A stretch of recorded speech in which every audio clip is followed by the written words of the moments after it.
Isso aqui é um colóquio fora, né, do ciclo usual. A gente vai retornar semana que vem o nosso ciclo usual de colóquios, mas a gente já estava inclusive com a agenda fechada, mas quando saiu o prêmio Nobel desse ano, foi 50% foi para o Giorgio Parisi, que é um cientista italiano, com o qual o Daniel já colaborou.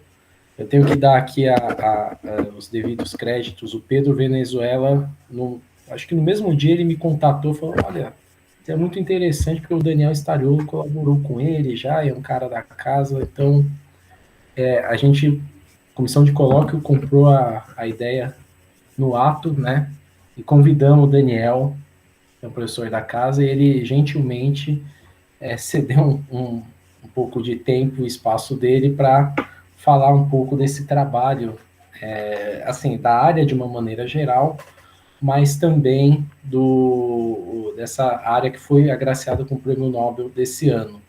Então, o nosso apresentador, queria agradecer agora o Daniel, que Daniel fez a graduação em La Plata, doutor pelo CBPF, professor da casa, bolsista produtividade no ser, titular, e ele trabalhou assim muito já com sistemas complexos, né? Ele vai dar um pouco assim, dividir com a gente o que é versa um pouco a área sobre o Prêmio Nobel de Física de um dos colaboradores dele. Então, queria agradecer o Daniel e tudo seu agora, Daniel.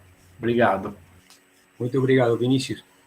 Obrigado pelo convite e pela oportunidade. É um prazer para mim, efetivamente. Eu fiz pós-doutorado no grupo do Paris, nos 90, no ano 96, 97, e continuo, na verdade, colaborando com o grupo. Tenho visitado o grupo lá diversas vezes, né? Então, para mim é um prazer falar um pouquinho do trabalho do Paris, que é a minha área de pesquisa também, né? Desde meu doutorado. Então, vamos lá. Bem, então essa é um pouco a prensa do Comitê Nobel desse ano, né? Ele foi entregue a três pesquisadores por contribuições na compreensão de sistemas físicos complexos, né? Foi uma surpresa, porque até onde eu sei, é a primeira vez que os sistemas complexos são reconhecidos, né, ao nível de prêmio Nobel.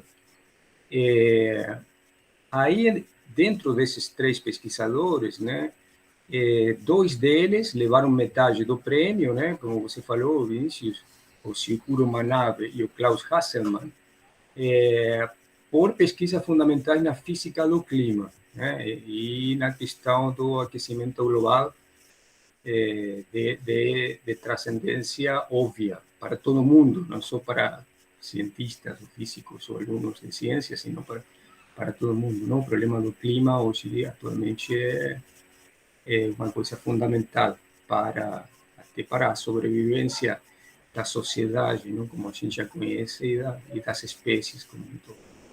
Então, eu não vou falar essa área, né, não é minha especialidade, e um pouco é intuitivo, né, a importância.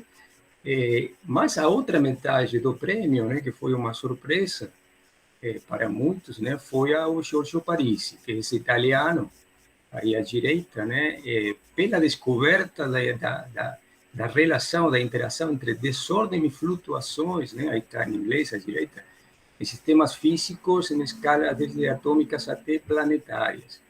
Um pouco obscura, me pareceu, essa definição, e não é certamente intuitiva, e nem muito transparente, até para físicos que não trabalhem, que não estejam mais próximos da área, né? Trabalho em desordem e flutuações, né? Não são temas tão corriqueiros, ou com tanta ressonância como podia ser física do clima.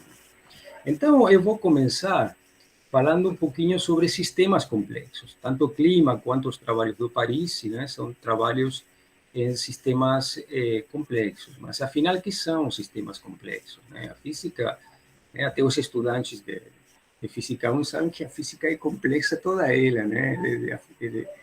desde as primeiras coisas. Então, que coisa é um sistema complexo? Aí acima tem um pequeno parágrafo que provavelmente não se consiga ler, mas não é a ideia, eu vou ler um pouquinho, que é uma definição, não, uma reflexão do Mark Newman em um artigo, que é um pesquisador da área, conhecido, né, num artigo de divulgação da American Journal of Physics, é interessante, um pouquinho, ele até mostra uma bibliografia e toda uma história dos sistemas complexos. Então, ele diz, não existe uma definição técnica precisa de sistema complexo, mas muitos pesquisadores na área vão provavelmente concordar que é um sistema formado por muitas partículas interagentes em interação, tal que, né, e aqui é uma coisa importante, tais que o comportamento coletivo daquelas partículas, daquelas partes juntas, é mais do que a soma de seus comportamentos individuais. Os comportamentos coletivos, às vezes, são chamados de comportamentos emergentes, que é uma palavra também bastante popular, a emergência associada a sistemas complexos, né? E, portanto, um sistema complexo, né, pode dizer que é um sistema de partículas interagentes que apresentam comportamento emergente. Bom, então, muitas partículas e comportamento emergente. Vou falar um pouquinho mais disso. Um dos primeiros físicos famosos, né, a brigar e tentar marcar a importância desse comportamento emergente foi o Phil Anderson, né, prêmio Nobel, um físico da matéria condensada, fez contribuições fundamentais em diversos temas, prêmio Nobel, acho que em 1977. Um dos artigos dele, um artigo de divulgação, também já um clássico, né? Tem esse título que eu escrevi aí, More is Different, tirei do artigo, né? Broken Symmetry, simetria quebrada e a natureza da estrutura hierárquica da ciência. O Anderson, né, ele, assim, já na década de 70, que foi um pouco quando começou a era moderna dos sistemas complexos, e ele foi um personagem importante no estabelecimento de que coisa é um sistema complexo. Ele tentou enfatizar o fato de que podem existir leis fundamentais da física em diferentes escalas, ou em diferentes escalas espaciais, ou em diferentes escalas temporais, né? E que, então, essa estrutura extremamente, ou essa filosofia extremamente reducionista da física, ela pode estar equivocada, né? Achar que as leis fundamentais das partículas elementares são suficientes para a gente conhecer ou poder conhecer o comportamento da matéria em todas as suas escalas. E então isso tem muito a ver com sistemas complexos. À direita, eu então identifico alguns ingredientes básicos do que seria um sistema complexo, que, como falamos, não tem uma definição, né, em termos matemáticos precisos, mas temos que ter muitos agentes. Os agentes podem ser átomos, podem ser moléculas, podem ser pessoas, podem ser aviões, podem ser células, podem ser neurônios, podem ser diferentes coisas. Mas temos que ter muitas, uma grande quantidade de interação, relações entre esses agentes, ou seja, interações, né, o que leva imediatamente à formação de redes, a esse conceito de formação de rede de interação, também muito popular atualmente. E uma coisa que eu acho que não está no artigo do Newman, mas que o Phil Anderson trabalhou mesmo nesse tipo de coisas, que eu acho que é um ingrediente fundamental para o sistema ser considerado complexo, é ter vínculos conflitantes, ter interações competitivas, que levam a alguns comportamentos muito especiais, caracterizados em parte por um conceito que é frustração, que eu vou definir um pouquinho mais na frente, o fato de que um sistema não consegue satisfazer todas as interações, levá-las ao equilíbrio de forma local simultaneamente. A frustração, em um sistema formado por muitos agentes em interação, é um conceito talvez intuitivo, né? Então, esses seriam os ingredientes básicos. Esses ingredientes levam um pouco naturalmente, por exemplo, a não linearidades, que é outra palavra bastante associada a sistemas complexos, e outras, né, e outros comportamentos associados com complexidade. E as consequências desses ingredientes, então, é o surgimento e a importância de múltiplas escalas, de uma estrutura hierárquica, na qual, para a gente descrever certos comportamentos numa determinada escala, não é necessário conhecer a escala microscópica, por exemplo. Temos que conhecer apenas, conhecer ou talvez saber modelar, né? Saber modelar as interações efetivas em uma dada escala. E um pouco essa é a arte dos sistemas complexos, né? Como podemos fazer uma modelagem consistente, sem ter que recorrer à equação de Schrödinger toda vez, né? Ou as leis de Newton toda vez que a gente quer descrever um sistema formado por muitos corpos em interação. A auto-organização, que está muito associada e surge, assim, historicamente, da área de transições de fases, né? Tem muito a ver com esse more is different do Anderson, né? O fato de que quando temos muitas partículas, em algumas condições, elas se auto-organizam e acontece uma mudança brusca de comportamento do sistema, que a gente que os físicos estamos acostumados a associar a transições de fases, ao conceito de transições de fases. Mas nem toda transição de fase está associada a um sistema complexo. Então, a complexidade, finalmente, eu associo muito a complexidade em um sistema, né, de parecer esse um sistema complexo, a possibilidade de que existam muitos equilíbrios possíveis. Ou seja, mexendo certas partes, o sistema se reacomoda e ele encontra um equilíbrio diferente, né, que não se vê numa transição de fases normal, como, né, água líquida e água gasosa. Né? A transição de fase é um evento catastrófico, no sentido de um evento, uma mudança muito forte das propriedades, mas o sistema tem um equilíbrio. Depois que ele passou pela transição, mudando a temperatura ou a pressão, ele atinge um outro equilíbrio, e aquele equilíbrio não tem outro equilíbrio. Em sistemas complexos, existem muitos equilíbrios possíveis, e tem a ver com diversidade. Né? Então, a gente pode, de novo, ter ressonância com muitos conceitos e muitas áreas, até fora da física.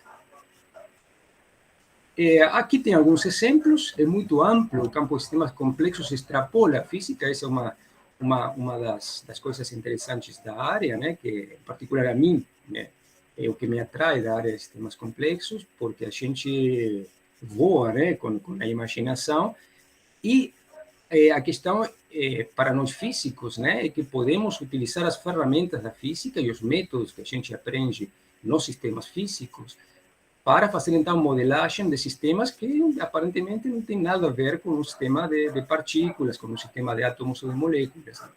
Então, né, por exemplo, uma rede ecológica, né, espécies formam ecossistemas, que são redes ecológicas, e sabemos que os equilíbrios dessas redes ecológicas, né, são diversos. E, portanto, aí a gente podemos fazer modelos e podemos utilizar ferramentas da mecânica estatística, dos sistemas dinâmicos, né, estudar qual é a dinâmica, qual é o efeito dos campos externos, né, de perturbações externas. Então, a gente pode fazer perguntas como nós fazemos na física, por exemplo, qual é a relação entre a estrutura dessas redes, né, desses sistemas complexos, e os observáveis, né? E quais são os observáveis?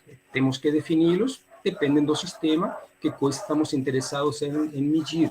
Então, por exemplo, numa rede como aqui no mapa do Brasil, uma rede de trânsito, né, fluxo de passageiros, tem um problema tradicional, que eu vou tentar descrever no final, que é o problema do viajante de comércio, que então você, dado um mapa, né, de cidades, você quer percorrer todas as cidades com um caminho que tenha o comprimento mínimo, problema de otimização, né, de minimização.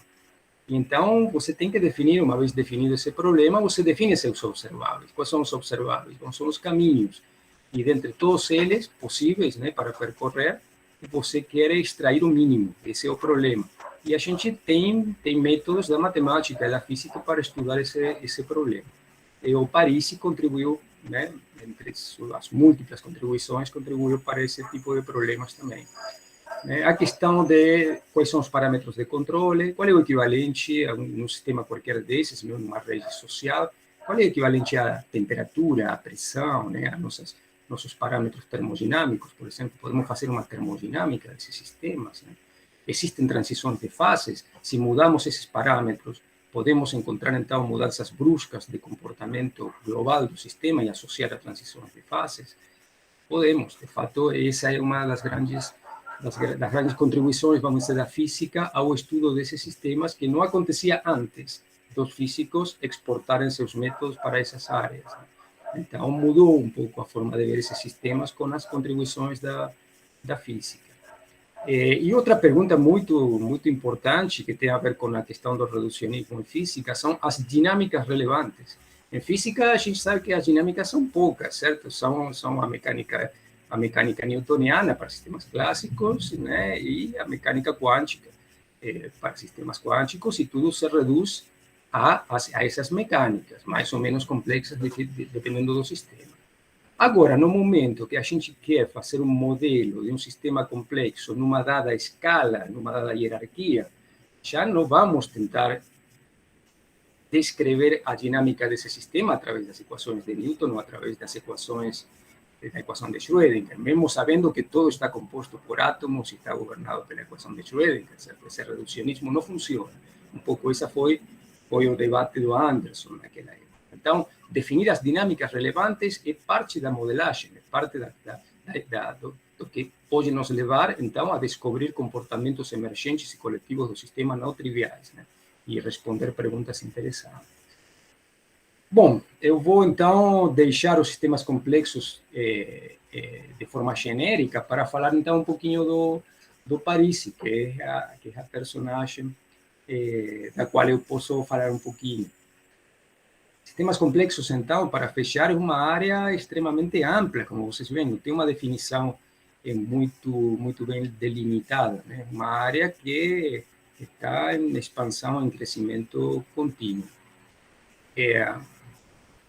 O Parisi, então,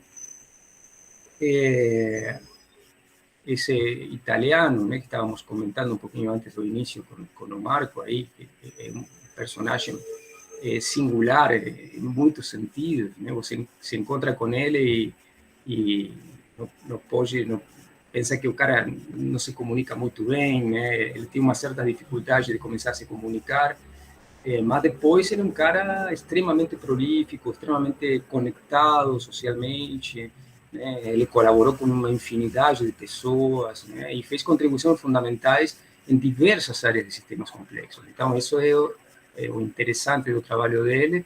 Acho que aí está na base do prêmio Nobel dele, né? Bom, é um cara que é um nascido. Os seus parâmetros de citações, o fator H, são gigantescos, né? Mas acho que, enfim, não é o ponto interessante. O ponto interessante são realmente as contribuições que ele fez. Então, aí à direita, alguns dos temas nos quais ele trabalhou: vidros de spin, que um pouco o tema que tornou ele mais famoso, eu vou falar um pouquinho agora, a seguir, né? Problemas de otimização combinatória, como aquele de minimizar o caminho, né? Enfim, existem infinidades de problemas de otimização combinatória, muitos que a gente se depara no dia a dia, né?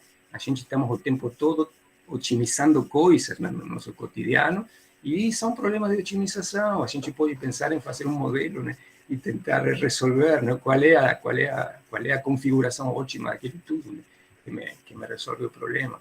Muitas vezes não existe uma configuração absolutamente ótima e a gente fica frustrado. Então, esses conceitos de frustração, eles também fazem ressonância com coisas meio intuitivas. Ele trabalha na transição vítrea, que afinal, né, a sua formulação matemática está relacionada com a dos vidros de spin, que importaram a palavra vidro, mas a transição vítrea se refere aos vidros mesmo, os vidros de janela, os vidros moleculares. Os vidros de spin são os sistemas exóticos, sistemas magnéticos meio exóticos. Redes neurais, a modelagem da redes de neurônios, né, que atualmente, bom, tem toda essa explosão de tecnologia chamada modernamente de machine learning, né, de aprendizado de máquina. O Parisi, com seus trabalhos no vidro spin, deu um impulso muito grande na década de 80, quando se avançou na descrição dos vidros de spin, e se começaram a fazer modelos, né, a fazer uma modelagem do comportamento de redes de neurônios. E ele tem também trabalhos famosos, a chamada equação KPC, de Kardar, Parisi e Zhang, sobre universalidade de crescimento de interfaces. Um dos trabalhos também muito reconhecidos em muitas áreas, muito citado. Mas então, eu vou me concentrar, como o tempo é curto, né? Eu vou me concentrar de todos esses temas em dois, para tentar passar um pouquinho, afinal, que são sistemas desordenados, que é frustração e que é aquele interplay, né? Aquela relação entre desordem e flutuações, que está naquele comunicado do Comitê Nobel quando otorgou o prêmio. Então, a primeira coisa é falar sobre os vidros de spin, que foi realmente o tema que tornou Parisi famoso. Antes dos trabalhos que tornaram ele famoso em vidros de spin, Parisi trabalhou em cromodinâmica quântica. Ele é um físico que vem da área de partículas e campos e fez uns trabalhos. Ele tem um trabalho em cromodinâmica quântica com Altarelli que tem 10.000 citações, né? Ele fez contribuições fundamentais também para a história do que depois se tornou Higgs, né? E o prêmio Nobel sobre o Higgs. Bom, Parisi não só trabalhou, ele fez contribuições, no sentido, contribuições fundamentais na história desses temas. Mas o que levou ele mais para a fama foram os vidros de spin. Um vidro de spin é um sistema físico, então, é um sistema complexo, mas é um exemplo de sistema físico da matéria condensada, é uma liga de dois metais, basicamente, onde um metal é não magnético, aqui escrito assim pictoricamente numa rede quadrada, vamos supor que as bolinhas verdes sejam cobre, um metal não magnético, e nessa matriz tem diluído um metal magnético, ferro, né? Ou manganês, um metal magnético. Então, esses dipolos são outro elemento magnético. A interação efetiva magnética entre esses dipolos é conhecida como interação RKKY. E ela é muito especial. Ela é muito especial. Por quê? A interação é oscilante com a distância. Aqui, então, é a intensidade da constante de interação entre um par de dipolos. Ela é um cosseno, né? Então, ela oscila com a distância, modulada pela interação dipolar, pelo 1 sobre R cubo, que é característico do potencial de dipolo, certo?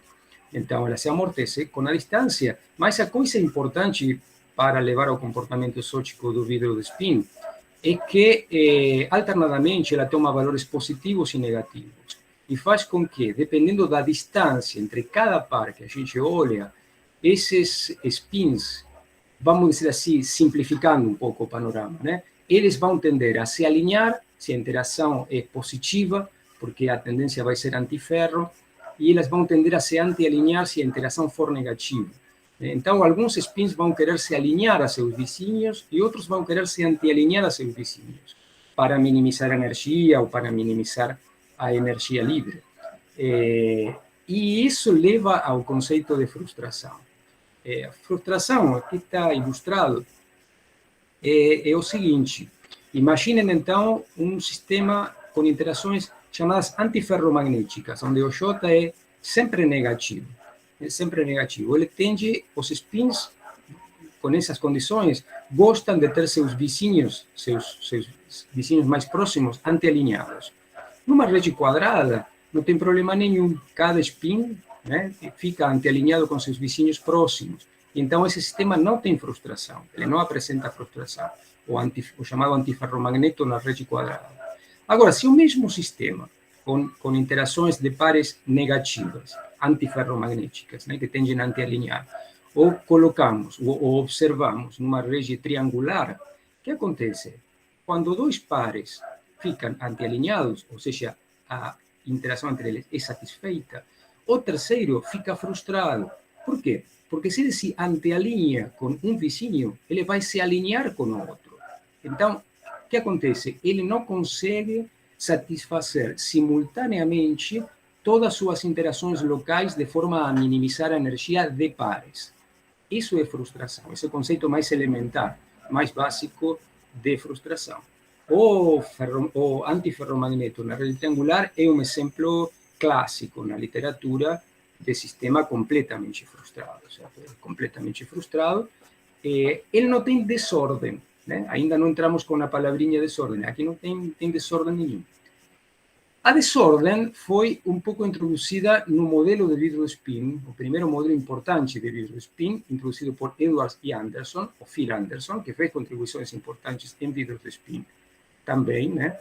Que esse modelo, o modelo Edwards-Anderson, no qual eles simplificaram isso aqui. Em lugar de trabalhar com a interação RKKY, que é muito difícil, né? Que é muito complexa, eles disseram, bom, vamos colocar os spins, consideraram as isotropias, transformaram os spins em spins de Ising, né? Mais menos um, e os colocaram numa rede cúbica, numa rede hipercúbica, com interações de primeiros vizinhos. Então, colocam todos os dipolos em uma rede só entre primeiros vizinhos, ou seja, filtramos a matriz não magnética, só nos interessam as interações magnéticas, mas para simular de alguma forma a interação RKKY, eles introduziram a ideia de que as interações são variáveis aleatórias agora também.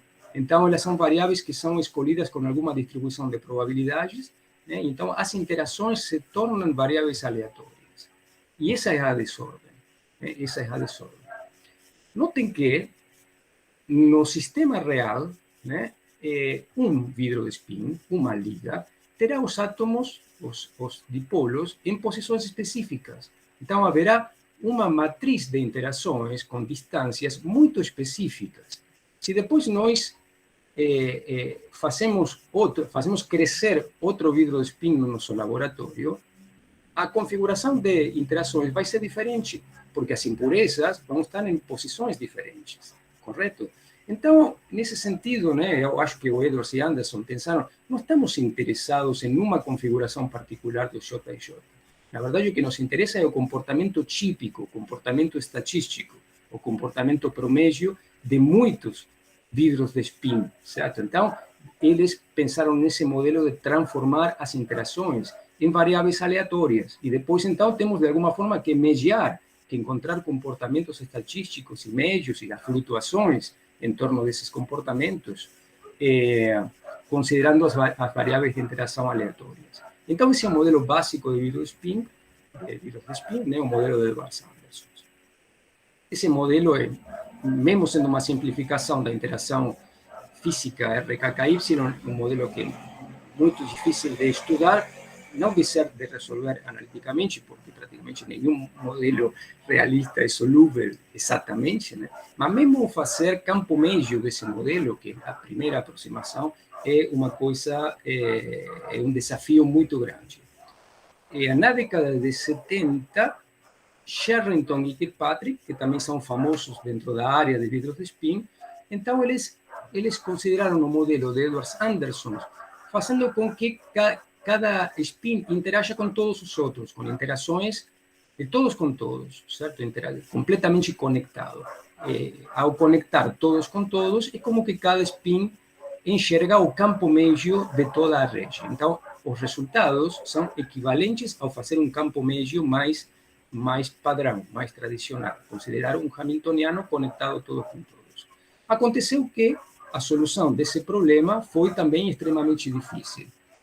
O Sherrington e Kirkpatrick chegaram a uma solução, né, que resolveram analiticamente o campo médio do modelo de Edwards-Anderson, encontraram uma solução, mas essa solução se mostrou ser patológica em diversos aspectos da sua termodinâmica. O mais marcante na época que se deu a discussão sobre o comportamento do modelo era que ele, a partir de uma certa temperatura, sua entropia se torna negativa, o que é inaceitável fisicamente. A temperatura finita, a entropia daquela solução de campo médio do modelo de Edwards-Anderson se torna negativa.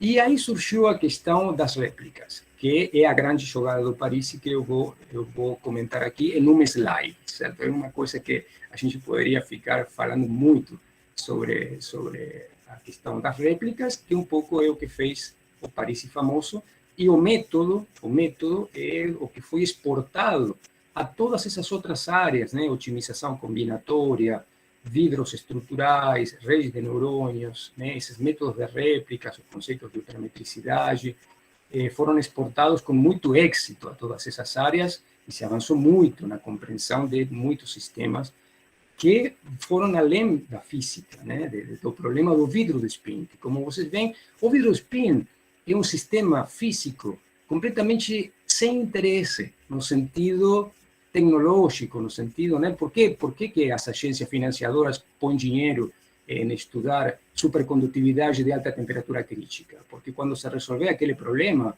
né, vamos ter condução de eletricidade nas nossas casas sem dissipação, sem perdas. Então, vai ser uma revolução tecnológica, é óbvio, certo? Então, a importância dessas coisas é óbvia, né, de investir. Agora, vidro de spin não se encontrou. Naquela época, nos 70, acho que ainda se podia ter uma expectativa de que tivesse uma aplicação tecnológica, não se encontrou. De fato, enfim, outras histórias, né? Os Estados Unidos deixaram de investir, né, na área, justamente por isso, e ficou um pouco restrito mais a um problema mais acadêmico. Até que Paris, entre outros, mas Paris fundamentalmente, né, foi quem incentivou, que influenciou a aplicação desses métodos para fora da física, né? Para a física em outros sistemas, também além do vidro spin, sistemas em campos aleatórios, o próprio problema tão relevante atual ainda, né, da localização de Anderson.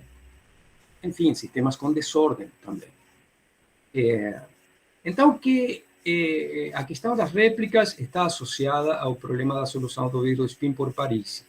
O que são as réplicas? As réplicas surgem quando nós queremos, então, calcular a energia livre daquele modelo, por exemplo, de Edward Anderson, ou qualquer modelo de vidro de spin. A questão que se coloca é, de novo, o sistema físico ele tem uma realização dos J, das interações, fixa. O sistema experimental ele tem uma realização fixa.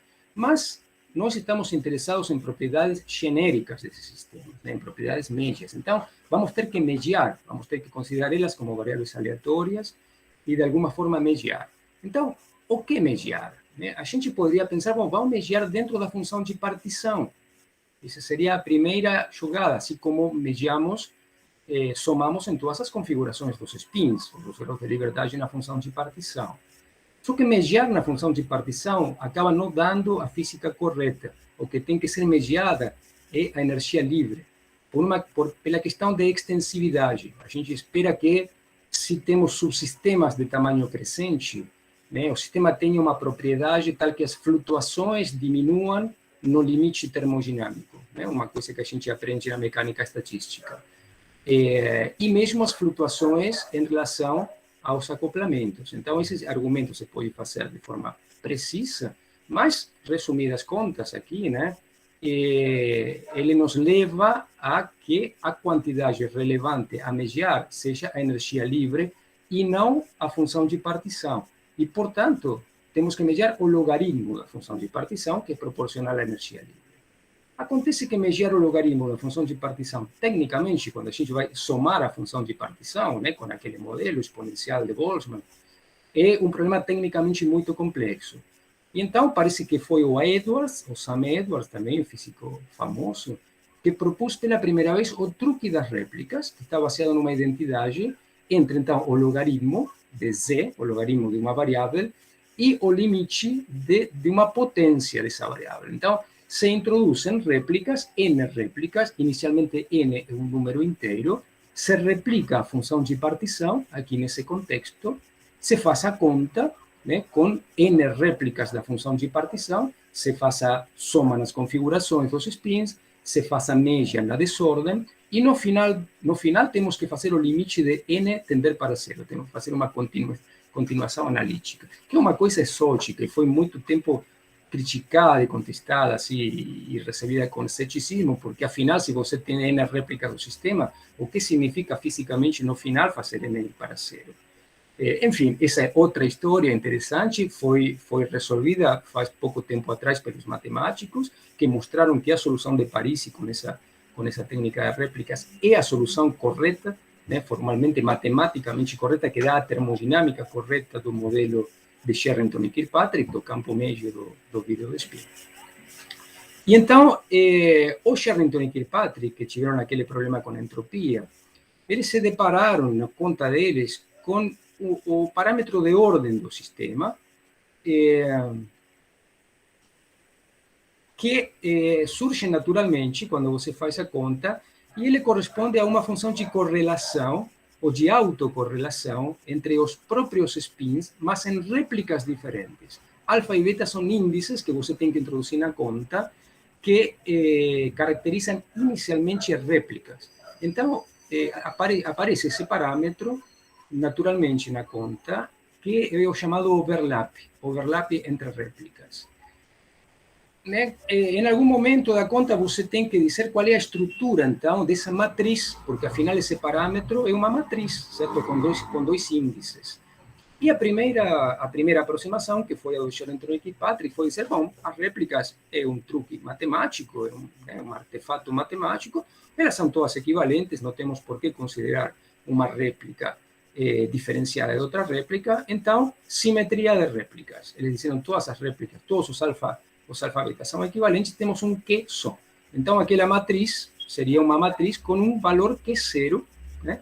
Igual para todos os pares, para todas as filas e as colunas que enumeram as diferentes réplicas. E aconteceu que a solução dessa é possível, é interessante, mas está errada termodinamicamente. Aí vieram uns anos de tentativas por diferentes grupos e físicos de como quebrar a simetria de réplicas. Essa simetria está associada à transição de fases, então é um ponto fundamental do cálculo, né? Uma quebra espontânea da simetria. E o Parisi propôs a quebra de simetria de forma hierárquica. Né? Ele propôs infinitos passos da quebra de simetria. Então, ele parte da matriz inicial e vai dividindo a matriz em quadrados, né? E a cada quadrado, então, as réplicas que estão dentro de cada quadrado, elas têm outro valor do overlap. E depois, seguindo, pegam aqueles quadradinhos, os volta a dividir em subquadrados e define um outro overlap. Então, aparece uma escada de overlaps que é elevada até infinito. Isso produz uma estrutura. No final das contas, se faz o limite de n indo para zero, se obtém uma solução bem complexa, né? Uma solução bem complexa, que acontece ter as propriedades termodinâmicas corretas, certo? Estabilidade termodinâmica e tudo mais. Essa estrutura se chama de ultramétrica, ela pode ser visualizada de diferentes formas, uma é através da matriz, né, de overlaps entre as réplicas, também pode ser representada como árvores, como esse tipo de árvores, e a ultrametricidade diz respeito a relações entre três overlaps. Se vocês pegam três estados, aqui, por exemplo, olhando para a árvore, né? Na base da árvore estariam enumerados todos os estados, 1, 2, 3, 4, todas as réplicas, né? Se vocês pegam três desses estados e veem qual é o overlap entre eles, qual é a correlação entre eles, né? Aquele overlap entre réplicas, sempre vai acontecer que dois deles vão ser iguais, né? E vão ser maiores ao terceiro. Ou então os três vão ser iguais. Essa propriedade é uma propriedade que vai além da propriedade de um espaço métrico normal. As relações entre distâncias em triângulos dos espaços métricos, né? Dos espaços métricos. Aqui é mais forte a condição. Aqui só podem existir triângulos isósceles ou equiláteros, certo? Com os três lados iguais, se me escapou a palavra. Por isso, ultrametricidade.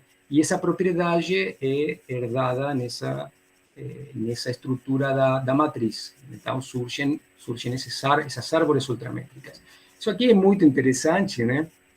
Porque vocês veem que, dependendo da estrutura detalhada depois dos estados, quando a gente organiza isso numa superfície, que depois pode ser mapeada uma superfície de energias entre esses estados, elas têm diferentes estruturas. E esses mínimos locais, e vales e máximos vão governar a dinâmica de relaxação desses sistemas. Né? Aqui essas coisas acabam sendo associadas a estados metaestáveis. Estados metaestáveis e aqueles múltiplos estados, aqueles múltiplos equilíbrios que fazem com que esse sistema seja um sistema complexo. Enfim, está tudo codificado nessa estrutura ultramétrica, nessa matriz, com essa quebra de simetria das réplicas. O próprio parâmetro, ele depende de dois índices de réplicas, e então ele mesmo é uma variável estocástica, porque a probabilidade do sistema estar em uma das réplicas é dada pelo fator de Boltzmann correspondente. Né? O que acontece nessa solução do Parisi, acontecem muitas coisas, né? Mas é que se quebra a ergodicidade do sistema. Então, o sistema parece ter muitos estados puros, muitas energias livres. Afinal, cada índice de réplica ele acaba estando relacionado fisicamente com um estado de Gibbs do sistema, com um estado termodinâmico do sistema. O peso de cada estado termodinâmico é dado pelo fator de Boltzmann com a energia livre desse estado termodinâmico. Então, nós vamos ter flutuações nessas quantidades dependendo do par de estados que temos, né? Porque eles eles têm uma certa probabilidade de acontecer. E, portanto, foi outra coisa que o Parisi descobriu e descreveu em vários anos de trabalho e de publicações, foi que, então, o parâmetro de ordem do vidro spin, né, o próprio, ele é uma distribuição de probabilidades. Ele não é como a magnetização do ferromagneto, que ele é um número ou um vetor, certo? Aqui no caso dos vidros spin, por essa quebra de ergodicidade do sistema e essa multiplicidade de estados termodinâmicos, acaba sendo uma distribuição de probabilidades. Então, a distribuição de probabilidades, né, nos diz, bom, qual é a probabilidade de encontrar dois estados puros, dois estados termodinâmicos, com uma certa correlação, né, com um certo overlap, como se diz, com uma certa correlação. Esses aqui são resultados de simulações computacionais do modelo de Edward Sanderson, o modelo em 3 dimensões, com interações de primeiros vizinhos, e vocês veem como, ao aumentar o tamanho do sistema, vão se definindo dois picos, que acabam sendo deltas no limite termodinâmico, isso se conhece analiticamente da solução, e eles têm um suporte finito entre eles dois. Então, existe um contínuo de estados termodinâmicos, certo? Que é uma coisa absolutamente exótica na física da matéria condensada, eu diria, certo? A física estatística normal. Existe um número exponencialmente grande no número de variáveis do sistema, no número de graus de liberdade, de estados termodinâmicos, descritos, então, por essa distribuição de probabilidades da quebra de simetria de réplicas do Parisi. No modelo de Sherrington e Kirkpatrick, esse modelo de Edward Sanderson completamente conectado, é necessário quebrar infinitas vezes a simetria das réplicas seguindo essa prescrição do Parisi. No entanto, interessantemente, né, por exemplo, quando a gente exporta essas ideias ao problema de vidros estruturais, de vidros de janela, a física relevante parece ser governada por apenas uma quebra de simetria de réplicas, o que indica que temos muitos menos estados puros. E então, a física dos vidros tem muitos aspectos semelhantes à física do vidro de spin, mas em termos de estrutura da termodinâmica é mais simples.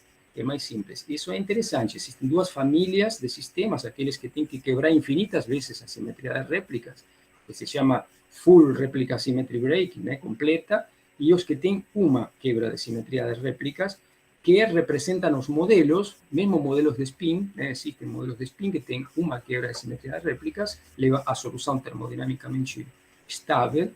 Eles representam mais a física de vidros, né, de sistemas vítreos, do que de vidros de spin. Bom, Vinícius, tenho mais 10 minutos. Você me diga como estou indo com o tempo, porque... Claro. Ah, não, tá tranquilo, tem uns 15 minutinhos ainda, Daniel. Tá, estou meio às cegas aqui, né, vendo só minha tela. Tá, então tá ótimo. Então, vamos eu vou falar um pouquinho, então, mais 5, 10 minutos, de outro sistema, outro problema, agora um problema que não é de matéria condensada, não é de física, é um problema de otimização combinatória, é o chamado problema do caixeiro viajante, o Traveling Salesman Problem. É um problema tradicional da área de, de otimização combinatória. E o problema é esse que está aqui, certo? Dado uma lista de cidades, as cidades aqui seriam os agentes do sistema complexo, né? Aqueles múltiplos agentes em interação, né? Dada a lista de cidades, o grafo, certo? O mapa, e as distâncias entre elas, que seriam as conexões, as relações, né? Que é um dado que nós vamos ter, as distâncias entre pares de cidades, né? Qual é o caminho mais curto? O problema é achar o caminho mais curto que passe por todas as cidades apenas uma vez. Isso é um vínculo, no qual também os físicos estamos acostumados a trabalhar, certo? Na física teórica. Um problema com vínculos se torna bem mais complexo de resolver. Os problemas interessantes de sistemas complexos, todos têm vários vínculos, né? São problemas a resolver com vínculos. Então, bom, nesse problema do caixeiro viajante, existem muitas variantes, como vocês podem imaginar, do problema do caixeiro viajante. Esse é o problema um pouquinho mais tradicional, né? O vínculo é que o caminho se feche nele mesmo, mas que seja self-avoiding, ou seja, que não tenha laços, certo? Que não possa passar duas vezes pelo mesmo caminho. Então, os ingredientes aqui é um índice que vai de 1 a n, né? Que são as cidades, a matriz de distância entre as cidades, entre pares de cidades, que seria o equivalente à matriz de interações magnéticas, aquela matriz de troca, né, dos dipolos magnéticos, e uma quantidade que é equivalente à energia, que nós queremos minimizar, ou a energia livre que queremos minimizar no problema do híbrido spin. Aqui vai ser a distância, né, que queremos minimizar, é um problema variacional, vai ser a extensão de um dado caminho. E se introduz também para fazer um modelo, uma variável binária, que nos diz se a cidade I está naquele caminho ou não está naquele caminho. Se é zero, ela vai cortar aqui aquela conexão, ela não aparece naquele caminho, e se vale 1, aquela cidade está no caminho. Então, podemos definir uma função distância, que imediatamente, né, vocês veem que é um híbrido spin, é a mesma forma do hamiltoniano do modelo de Edwards Anderson de híbrido spin. Aqui estão todos os pares, quando acrescentamos o vínculo, que vai fazer, assim, em palavras, o vínculo nesse problema. Ele vai diluir a matriz. A princípio, a matriz é uma matriz completamente conectada com todos os pares de distâncias entre todos os pares de cidades. Mas nós queremos só os caminhos pelos quais uma cidade só esteja conectada a outras duas, aquela da qual o caminho vem e para aquela na qual o caminho vai. Então, por exemplo, se pensamos em DJ como matriz, né, teremos duas entradas para cada I, correto? Então, esse vínculo vai acabar produzindo uma modificação na estrutura da matriz, né? Então, o problema é interessante. E aí nós temos que minimizar para achar qual de todos aqueles caminhos possíveis tem a mínima distância. Aonde que tem desordem e frustração no problema do caixeiro viajante, né? A cara da energia, da distância, é bastante óbvia, certo? Que é como num vídeo do spin. Mas aonde que está a aleatoriedade, né? A desordem, e aonde que está a frustração? A desordem está no seguinte, está no fato de que estamos interessados, né? Não em um caminho particular, certo? Não em um conjunto de D e J com aquele vínculo específico. Estamos interessados justamente em analisar um conjunto grande de caminhos definidos pela matriz D e J e em estudar as propriedades estatísticas desse conjunto. Por exemplo, qual é o conjunto que me leva a menor, né, a menor distância entre elas. Então, a desordem é isso. Nós podemos considerar no modelo que as distâncias são variáveis aleatórias. E no modelo, né, no modelo, de novo, não na liga real do laboratório, nem no mapa real que estamos olhando, mas como problema genérico, nós podemos pensar, então, que essas distâncias são variáveis aleatórias, escolhidas com alguma distribuição de probabilidades que reflita mais ou menos o problema que nós queremos resolver. E depois estudar propriedades genéricas, propriedades típicas daqueles caminhos, não de um caminho em particular ou de um pequeno conjunto de caminhos.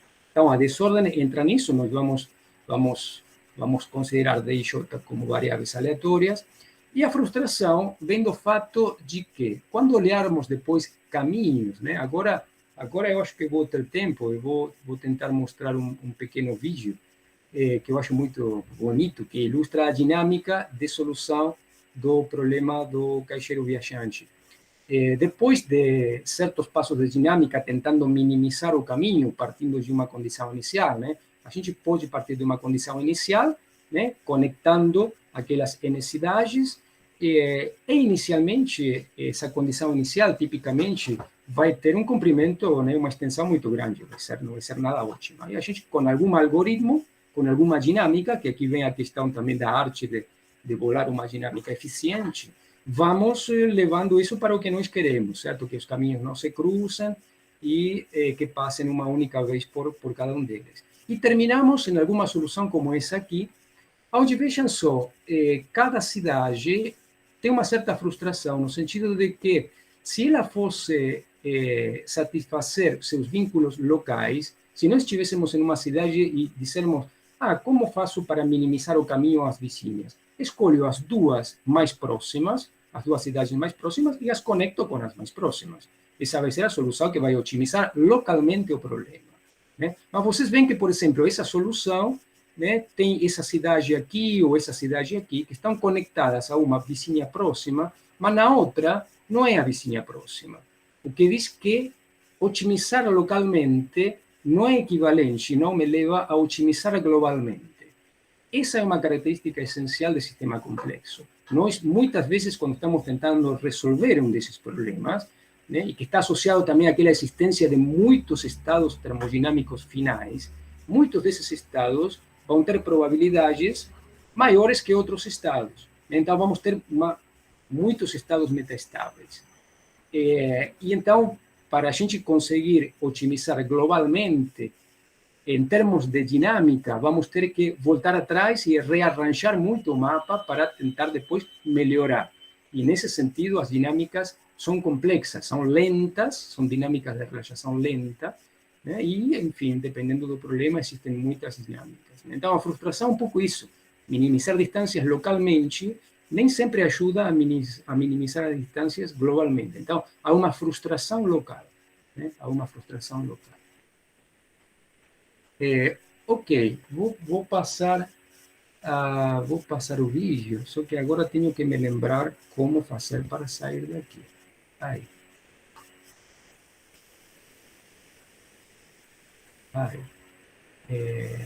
Vou compartilhar essa outra guia. Estão vendo a guia do Traveling Salesman Problem? Alguém que me diga assim para... Estão vendo? Trocou? Estamos vendo, sim. Sim, então sim. Trocou, obrigado. Então, vamos lá.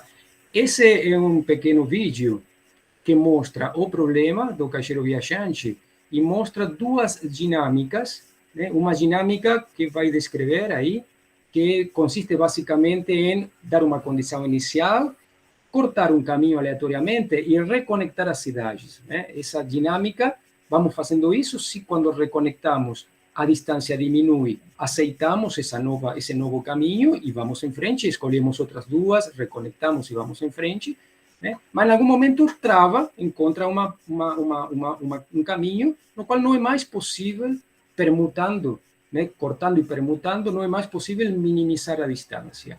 No entanto, aí no meio do vídeo, que dura 2 minutos, né?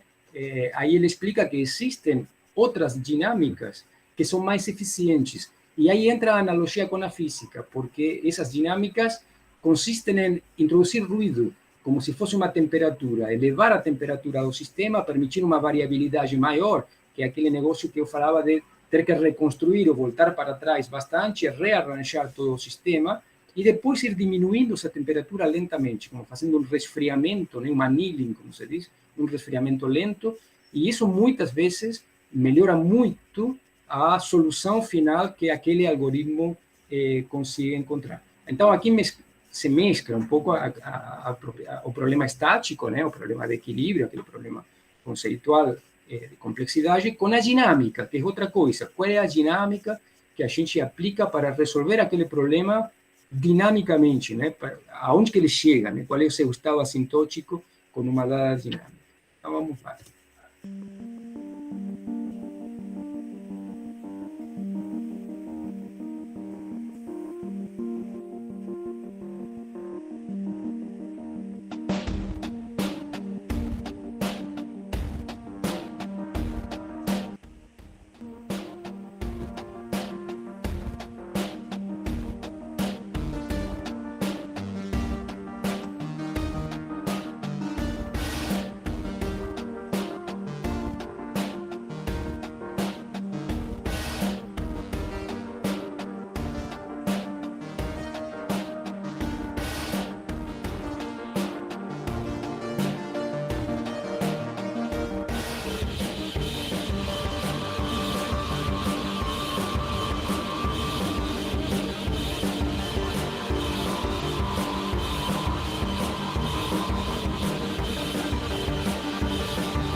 Bem, vou voltar a outra guia. É interessante esse pequeno vídeo, né? Vocês veem como esse método Simulate Annealing, se chama, ele consiste justamente em elevar a temperatura, introduzir um ruído no sistema, e, enfim, existe toda uma teoria em física estatística que a gente pode fazer associada à dinâmica que permite atingir uma solução, afinal, um caminho muito mais otimizado do que aquele método inicial, que era aquele de cortar, né? Aquele de cortar e reconectar. Então, enfim, esse é um exemplo de sistema complexo que é atacado com as ferramentas que foram desenvolvidas no vídeo spin.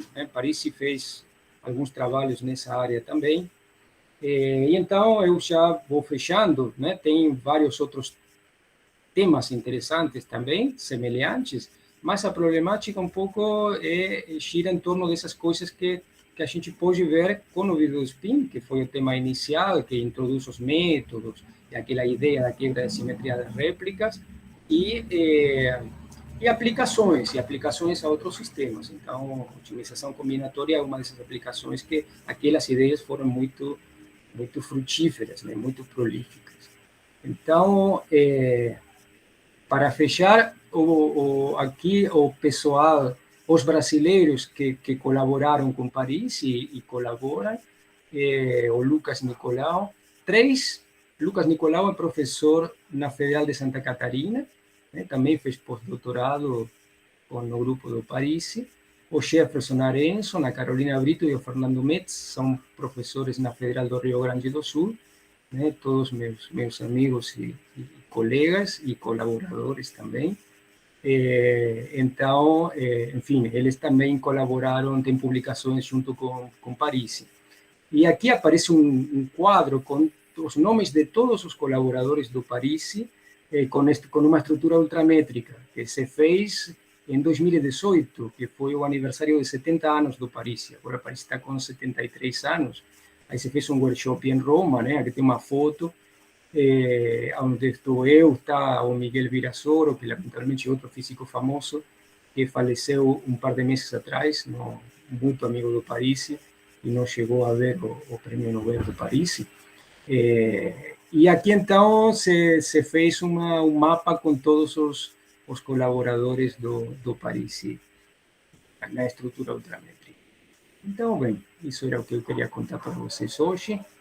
Agradeço muito pela paciência e pela atenção. E, bom, isso, fico à disposição para conversar ou responder algumas perguntas que vocês possam ter. Obrigado, Daniel. Sérgio, agradecer novamente aí pelo excelente colóquio ministrado.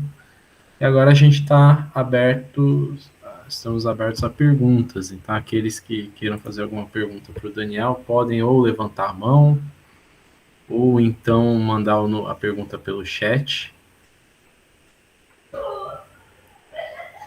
Bom, enquanto ninguém pergunta, eu queria fazer uma pergunta, Daniel. O seguinte, o de vidros de spin e, claro, sistemas complexos têm muitas aplicações. Você falou aí de, bom, inclusive o prêmio Nobel, né? Também para meio ambiente ou clima, redes neurais, tudo mais. Dentro da física, que outras áreas utilizam esses algoritmos, algoritmos não, melhor, as teorias do Paris e de sistemas complexos?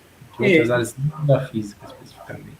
Sim, na física, onde se explorou muito essas ideias, é no problema dos vidros, da transição vítrea, que é um problema que se encontra também em diversas áreas. Por exemplo, existem os polímeros vítreos, né, ou vitrosos, e os vidros de janela. O vidro, ele é um sólido, o estado vítreo, né? Ele é um sólido amorfo. Então, ele tem uma desordem intrínseca na sua estrutura.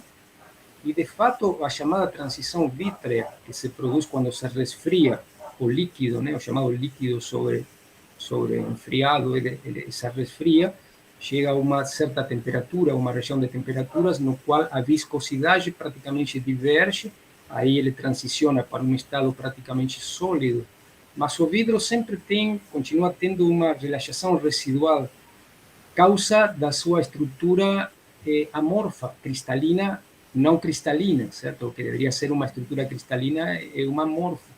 E então, ele, por causa da taxa finita de resfriamento, quando se produz o vidro, ele trava, ele solidifica em um estado metastável, basicamente. Então, um vidro particular é único, né? Ele é uma consequência do processo de resfriamento e de produção daquele vidro. A transição, se ela é uma transição termodinâmica ou um efeito puramente cinético de congelamento dos graus de liberdade, né, de falta de energia cinética suficiente para eles se reacomodarem mais, ainda se debate. É um grande tema, o problema da transição vítrea, né? Então, e encontra aplicações assim, em tudo que é a física dos vidros, dos polímeros vitrosos, sistemas coloidais desordenados. Por exemplo, quando tem misturas polidispersas coloidais pós-meios granulares, que têm diferentes formas e tamanhos, se faz uma modelagem, né, uma descrição, também em termos dessa física do vidro de spin. Bom, você me perguntou sobre física, né? Esses são sistemas físicos. Eu ia pensar assim, a transição de jamming também, que é problema de trânsito, né? Essas transições de aglomeração, quando você coloca muitas coisas juntas e tranca. Então, aí também, né, qual é a densidade acima da qual a dinâmica trava e o sistema fica, né, igual ao processo do vidro. Né? O vidro, os graus de liberdade congelam, né, porque você diminuiu a temperatura e pronto. Acabou, basicamente, numa descrição clássica, né? Você não tem energia suficiente para pular pela barreira de potencial. E num problema de congestionamento, você pode fazer um modelo equivalente, né, e pensar qual é a densidade que faz que meu sistema trave, e qual é o custo depois para destravar, quanto devo ter que esperar no engarrafamento para que todo o sistema se afrouxe e comecemos a fluir de novo. Mas, enfim, o problema da transição vítrea é um problema muito antigo, essa é outra coisa, esses problemas, muitos são clássicos de física clássica, o próprio problema do clima, né? São muito antigos, certamente não são problemas que surgiram agora, nem 20 anos atrás, mas ainda tem perguntas básicas, né? Como a transição vítrea é termodinâmica, é uma transição de fases termodinâmica ou é um fenômeno puramente cinético? Bom, ainda não está claro, ainda não existe ainda um consenso, né, na comunidade de pesquisa sobre isso. E depois Legal, sistemas com desordem, né? Sistemas de matéria condensada com desordem, como falei, né? O problema por exemplo, o problema da localização, né? Problemas com desordem nas interações, existem inúmeros problemas, ou problemas em campos aleatórios, são problemas de física. Legal, né? Obrigado. O Jürgen fez uma pergunta também. Daniel, como que está a situação de comparação com experiências em vidros de spin?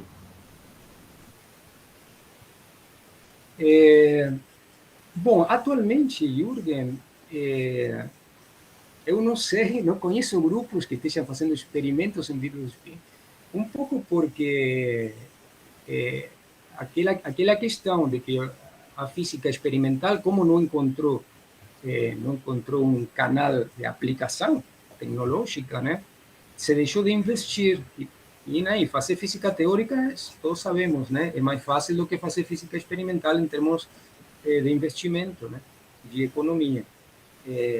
Agora, experimentalmente, as experiências históricas, né, são da década de 70 e 80, nos vidros de spin físico, vamos dizer assim, quando se tentava comparar com a termodinâmica. E o que se detecta são anomalias na suscetibilidade, anomalias no calor específico. Então, o problema é, por exemplo, se você quer medir o overlap, que é o parâmetro de ordem do vidro de spin. Essa é uma dificuldade, porque não tem, você teria que ter um campo conjugado ao seu parâmetro de ordem, certo? A gente quer medir magnetização e aplica um campo magnético, magnetiza a amostra e mede, né? Então, qual é o campo conjugado do parâmetro de ordem do vidro spin? É uma estrutura que até podemos definir matematicamente, mas experimentalmente não é acessível. Então, nesse sentido, eles também são bichos bem exóticos, né? São bem exóticos. Portanto, não existe uma verificação experimental rigorosa da estrutura ultramétrica, por exemplo, em vidros de spin. Para mim, a melhor verificação, vamos dizer, o melhor teste experimental em vidros de spin é através da dinâmica, né? Que aí sim, se aplica em campos externos, estudam suscetibilidades, né? Suscetibilidades em campo nulo, se fazem caminhos de estresse, e se estuda o problema do aging, né? Aquele problema importante. O vidro spin, a dinâmica do vidro spin, como seus graus de liberdade congelam quando a temperatura fica abaixo da temperatura crítica, ele fica fora do equilíbrio em escalas de tempo astronômicas. E, portanto, a dinâmica de relaxação ela não é estacionária. O sistema fica fora do equilíbrio numa dinâmica não estacionária. O que quer dizer que, por exemplo, medindo funções de correlação, tem que ser medida funções de correlação a 2 tempos, como mínimo, porque não existe invariância translacional no tempo. Isso tem bastante, muito trabalho nisso experimental, né, de medir, por exemplo, a correlação da magnetização, a chamada magnetização termorremanente, né, a relaxação depois de aplica um campo, deixa esperar o sistema no campo um certo tempo, desliga o campo e mede como essa magnetização induzida vai relaxando. Aí você vê que o sistema está fora do equilíbrio, e se você mede a 2 tempos, né, no tempo de espera, quando desconectou o campo, quando desligou, e no tempo de medida, você vai ver que as curvas de decaimento dependem do tempo inicial, ou seja, o sistema tem memória, que é outra questão muito interessante, certo? É todo outro grande tema. A dinâmica dos vidros spin tem sido e é muito estudada experimentalmente, e tudo concorda, vamos dizer, qualitativamente com as expectativas da teoria de Paris e do corpo que se construiu no entorno disso. Agora, é verdade que o parâmetro de ordem é um parâmetro exótico e não é acessível experimentalmente como, né, como uma densidade, né, como uma magnetização. Legal, espero que o Jürgen esteja satisfeito com a resposta. Ao Marco. Por favor, Marco. Eduardo, sua graça para nós. Obrigado, Vinícius. Obrigado, Daniel, pela apresentação aí sobre o trabalho do Parisi. Realmente é uma tarefa bastante complicada, porque ele é multifacetado, né? Então, assim, meio que escolher os temas do Parisi aleatório. Ele tem trabalhos, como você disse no início, né, em várias áreas e tal. E assim, tem um trabalho recente dele que é uma coisa que chama um pouco a atenção. Não sei se você sabe, eu não sei muito, só queria saber se você tem alguma, saberia contar um pouquinho, que é algo a ver com os revoadas de pássaros. Sim. E ele tenha estudado. Você sabe um pouco disso? Sim. O que é que eles estão fazendo?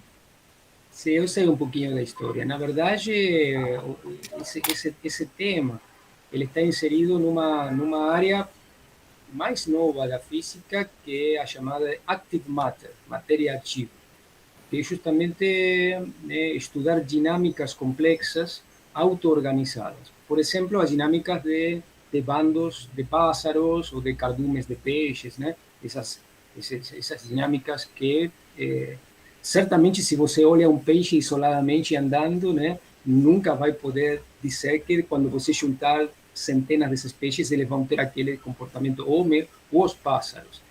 Então, o que aconteceu em Roma, né, onde Parisi mora e trabalha, e nasceu, acho que ele era romano, tem esses bandos de andorinhas, não sei que pássaro é, tem muitos, é muito comum você ver aí no céu de Roma os pássaros, e é maravilhosa essas estruturas que eles fazem.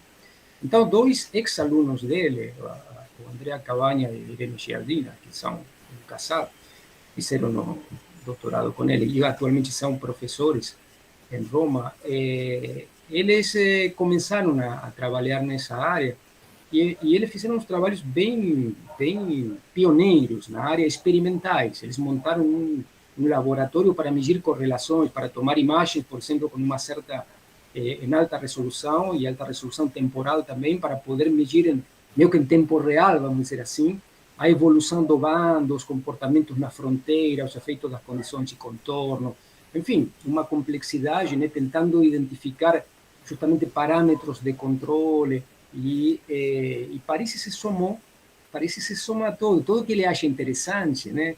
Aí o Parisi, que belo com isto. E aí ele tira uma ideia assim genial, né? E vai e faz alguma coisa. Então, isso que aconteceu nessa situação. Eu conheço um trabalho no qual Parisi participou, mas o grupo, os que trabalham mesmo nesse grupo, são esses outros dois, né? O Cabanha e a Irene. Tá.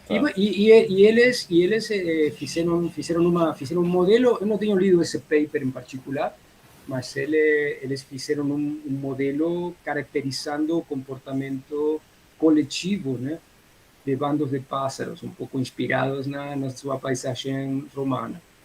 E usando um pouco as ideias também, por exemplo, de complexidade dinâmica, né? Essa questão que estava comentando agora, de medir correlações multipontos, certo? Em diferentes tempos e tirar informação das correlações em diferentes tempos. Esses são sistemas fora do equilíbrio, certo? Completamente fora do equilíbrio. Então, a descrição é essencialmente através da dinâmica, um pouco diferente do vidro-espinho. Aí não se aplicou aquela estrutura do vidro-espinho, né? São sistemas fora do equilíbrio. Beleza. Bom, obrigado mais uma vez, Daniel, e obrigado pelas explicações agora também. Bom, agora, não sei se alguém tem mais uma pergunta, só uma última que eu gostaria de fazer para o Daniel. Um achismo seu, Daniel. Porque você falou que os matemáticos, não sei que época exatamente, provaram que a solução de Parisi que era correta. Sim. Quanto você acha que isso foi determinante para esse Nobel dele? Você acha que isso não tem nada a ver, enfim? Não, acho que é mais uma coisa. porque acho que o volume da obra do Paris é muito grande, né? Então, isso é muito... Seja, se o trabalho dele... Essa agora é minha especulação pura, certo? Assim, não tem nenhum vazamento mais rigoroso. Se o trabalho dele tivesse se reduzido a vidros de espinho, mesmo com aquela coisa tão que eu acho tão interessante da solução ultramétrica e de quebra de réplica, mas se aquilo ficasse restrito a vidros de espinho, bom, é um trabalho muito bom, como tem tantos, né? Tem tantos físicos famosos e que fizeram contribuições importantes que não ganharam o prêmio Nobel, sabe? Mas eu acho que o Paris, além de ele ter feito contribuições, ele influenciou diferentes áreas e continua a influenciar, e ele trabalhou, fez trabalhos com ideias muito originais em muitas áreas diferentes. Então, acho que um pouco o conjunto da obra e a originalidade da obra. E como comentei, ele começou na década de 70, quando era um estudante, né, quando fez seu doutorado, seu pós-doutorado, trabalhando em cromodinâmica quântica e fez contribuições fundamentais. Um trabalho desse tem 10.000 citações. Então, quer dizer, ele, em cada coisa que ele tocou ao longo do tempo, ele fez trabalhos muito influentes. Né? Bom, acho que esse é o peso. A questão da prova matemática que aconteceu, se não me lembro mal, se me lembro bem, em torno de 2010, faz uns 10 anos, não faz muito tempo. Foi toda uma discussão ao longo do tempo. Eu até me lembro, na década de 90, que tinha aquela crítica, o truque de réplicas tem coisas matematicamente que nem a delta de Gira, aquela coisa não está muito bem fundamentado, bom, e é exótico, né? E assim, não tem um parâmetro de ordem físico, né, intuitivo, físico, que você possa ir a um laboratório e aplicar aquele campo e medir. Então, tinha aquelas críticas. Tem outra comunidade um pouco crítica da quebra de simetria de réplicas, que ainda é uma discussão aberta também sobre se o sistema em dimensão finita, com interações de primeiros vizinhos de curto alcance, a quebra de simetria de réplicas ainda existe no limite termodinâmico. Isso, como não tem soluções exatas de modelos de vidros de spin com dimensões de curto alcance, é meio que impossível de mostrar. Mas então tem uma certa comunidade que critica, dizendo que aquele esquema da quebra de simetria de réplicas é próprio ou limitada ao campo médio, porque afinal o modelo de Shannon-Minkey-Patrick é um modelo completamente conectado. É o campo médio do vidro-spin. Tem uma complexidade incrível, né? E é uma aproximação do campo médio. Então você ainda tem que tentar ver o que acontece quando suas interações são de curto alcance. Então, enfim, tem muitas discussões que continuam. Mas aí os matemáticos, né? Tem muito trabalho de matemáticos, de probabilistas, e teve dois matemáticos, outro italiano de Roma, o Francesco Guerra, que trabalhou numa primeira época tentando formalizar essa solução de Paris matematicamente. Eu não sei em que quer dizer isso, né? Ali, realmente não acompanhei esses trabalhos. E tem, acho que francês ou belga, Michel Talagrand, que foi que finalmente, faz uns 10 anos atrás, publicou uma série de trabalhos mostrando que é matematicamente rigorosa aquela solução. Acho que foi mais um trunfo no sentido, né? Um pouco, acho que para Paris, bom, eu já sabia aquela coisa, mas foi mais um trunfo. Mas não acho que tenha sido determinante do prêmio Nobel. Assim, continuando com as histórias, né? Eu conversando com colaboradores, né, com pessoas próximas aos temas, sempre se dizia, o Paris não vai ganhar porque não tem um experimento, né? E assim, meio que tradicionalmente ou historicamente, exceto alguns casos excepcionais, sempre o prêmio Nobel é otorgado a trabalhos que têm um impacto teórico e experimental junto muito grande, né? E o trabalho do Paris era muito abstrato até certo ponto, e com toda aquela complexidade não tinha uma confirmação experimental. Então, muitas pessoas diziam, olha, o Giorgio é um cara completamente fora da escala, né? Ele tem um gênio, mas a índole, né, do trabalho dele, ele não vai ganhar o prêmio Nobel. Só que ele continua crescendo, ele continua produzindo, e aí, como o Marco falou, ele até fez trabalhos em turbulência, aplicados a clima, em fractais em turbulência, cromodinâmica quântica, vidro de spin, rede de neurônio, otimização combinatória, enovelamento de proteínas, outro tema muito interessante, com uma aplicação prática muito importante, onde se aplicam as mesmas ideias. Então, assim, foram inúmeras, e ele continua. Depois começou a discussão sobre a transição vítrea, que eu comentava, né? Aí ele entrou, fez trabalhos muito importantes. A questão dos pássaros, isso é mais novo, a questão do flocking, né? do movimento dos pássaros, ele se interessou e entrou, e publicaram algumas coisas que são hoje super citadas, e certamente uma contribuição dele. Então, assim, acho que o conjunto da obra é monumental, é um cara multifacetado e com uma capacidade impressionante. Só para complementar uma coisinha, junto com a pergunta do Vinícius, a medalha Fields de 2014, um dos vencedores da medalha Fields, chama Martin Heyer, um austríaco, ele ganhou pelo trabalho dele justamente em equações diferenciais parciais estocásticas, em particular estudando a KPZ, né? Quer dizer, o trabalho dele é muito fértil. Tudo que ele faz é muito fértil. Acho que é uma palavra boa para... Exatamente, muito fértil, muito influente em muitas áreas, Então, bom, eu por exemplo, quando estava montando aí o do Phil Anderson, né, que para mim foi outro gênio, né, da área de matéria condensada. Aí fui olhar um pouquinho a biografia dele, os prêmios que o Anderson ganhou bastantes prêmios importantes, além do Nobel, né, Aí você vai ver o Paris e os prêmios que ganhou. Parece que ganhou todos os grandes prêmios conhecidos. Ganhou a medalha Boltzmann, a Dirac, né, todos os prêmios de física maiores, né, a medalha Wolf. Ele ganhou todos, só faltava o Nobel. Então, assim, é um cara que é reconhecido em diferentes áreas, né, como sendo muito influente e com ideias muito originais. Né? Personagem notável. Legal. Obrigado, Daniel. Bom, acho que não temos mais perguntas. Queria agradecer novamente a você. Obrigado a vocês pelo convite. Foi um prazer. Enfim, eu gosto desse tema, dessa área. Conheço Paris, então para mim foi um prazer. Muito bom. Foi excelente. A gente jogou um pouco o Daniel na fogueira, porque foi um pouco de última hora, mas eu queria agradecer enormemente que